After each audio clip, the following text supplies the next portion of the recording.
What's up, guys? Today we're going to be going over some hand bending. This is going to be our first slideshow for hand bending. Hopefully you can see me. I don't know if this makes it any bigger. I want to try to make myself bigger here. Hopefully it does on your, I might be moving that around a little bit. Just experimenting. So electrical level 1, NCCER, module 7, your handbook. So objectives, you guys can read the objectives here. Make 90-degree bends. We've got several bends. This is one that was made recently. Back-to-back bends. This is a 90-degree back-to-back. As you can see, it's got two 90s, one on both ends. So, skip ahead here. It says use geometry. So we have our formulas already set up for us. Most of them are on the hand benders. So as you can see pictured here, we have Greenlee ones. They're green. The white, let me get my pointer out here. So these are the charts that deliver the information you need to make the bends you need. They have your take up for 90 degrees. They also have your different chart measurements for offsets. So this handle down bending. So you're going to make sure and keep your foot pressure towards the bender when your handle's down. You also can pull, but you want to make sure and have good pressure here at your foot. So these benders, you're going to see a demonstration in class. These are just for thick wall conduit for RMC, IMC, rigid, intermediate. What we mainly work with is EMT. It's called thin wall. So the wall, the diameter is actually thinner. So these got to be a little more heavy duty for a thicker walled conduit. That's all it is. You'll see them around in class and see a demonstration. So here what we have is the polyvinyl.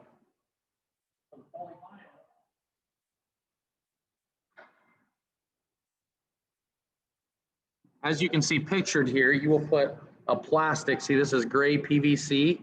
You can see it's just plastic. So you use heat to bend this, to bend it to make a 90 out of it or any other fitting and offset. You actually use heat and just mold it. So as you can see, you would put a stick of PVC all the way through this machine. And if you can see a little bit, it's got heating elements. So this is a circle deal here that's got heating elements. Put that PVC in there and it heats all the way up around it. So then when you pull it out, you're able to mold it into a 90 or whatever fittings you need. This is one that's the same thing. It's just for smaller conduit. So this probably goes to 2-inch. You roll it on these rollers. That way it gets equal heat distributed all the way around. We have one in class here. We will be doing that as well. So these are caps that you put on the end. So they would go like in this PVC. So this one of these small ones up here. This is a smaller PVC would go on the end here. It holds the heat inside if you put them on the ends. That way where you're heating the conduit up, it's easier to bend and more pliable. It gets warmer quicker. It's just easier to work with when you use these. You don't have to use them. I'll show you several different ways to bend PVC conduit. So this is using geometry.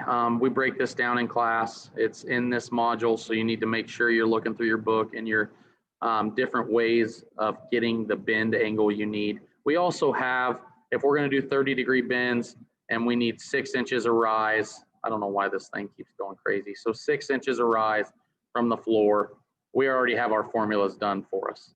So it tells us that we're going to need to use a 2 times multiplier. This is on the chart that I showed at the beginning on the bender. We're going to go times 2. So we have our 2 times multiplier. That gives us 12 because we want 6 inches of height. So that gives us 12 inches for our 6 inches.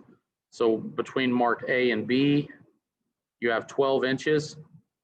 But there's also shrink we got to account for, which actually says on the bender as well that it's a 1/4 inch per inch of rise. So we have 6 inches rise, a 1/4 inch per 6 inches is 1.5 inches. We add that to our 12, and we have 13.5 between mark A and mark B. We bend them on 30 degrees. Circles and 90s, our radius, the same thing here. We already have these measurements on our benders usually. If not, they are in our Uglies books, Uglies reference that's in our email, things like that. It makes it easier than doing all the math with it as well.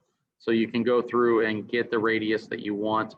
But there are ways of doing this with geometry. So I want you to look in your book. There will be a few of these answers on the test, questions on the test. If you have any questions about how to do this, schedule a Zoom call with me on Fridays and we'll go through it. So this is just showing you your chart for 1/2 inch EMT, your take-up's 5 inches, meaning if I was gonna bend a 1/2 inch 90, I would measure from the end of my 90. If I wanted this to be 8 inches, my take-up's 5. So I would measure from the end 3 inches, and that's where my mark would go because it takes up 5 inches. So I want 8 inches minus 5 for take-up. That is the shoe of the bender. Where you set this in, that's the shoe. That 5 inches is 8 up here in the shoe. So on 1/2 inch, and you can use your reference here. Thin wall or EMT conduit, 3/4 is 6 inch. 1/2 inch rigid goes up, or IMC goes up to 6 inch. So we have a chart that shows you that on the bender usually. This got your 18 inch stub. This is just going to tell you what it was just telling you. So this is 1/2 inch, so it's got a 5 inch take up. So actually this is for 90, yes. So it's got a 5 inch take up. So what I'm going to do is I'm going to go 5 inches from the front of my pipe. I want 8 inches.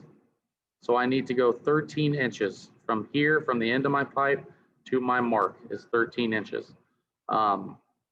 That will give me 18 inches overall. By the time I get down to my 90, I'm going to be here, which between here and here is 18 inches. That's what it's saying. It's just not showing you from the front of the pipe as it should be, but it is not. So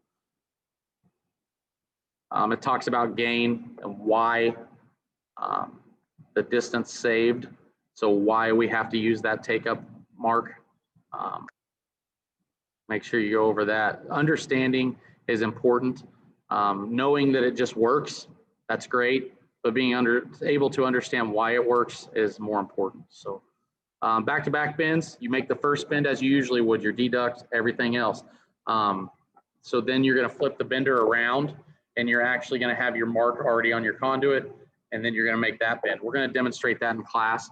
So we will go over the X, L, and Y and why these marks are important and how you do the back of the 90 bend and what I would call, I guess, the front of the 90. That is it for the first video, guys.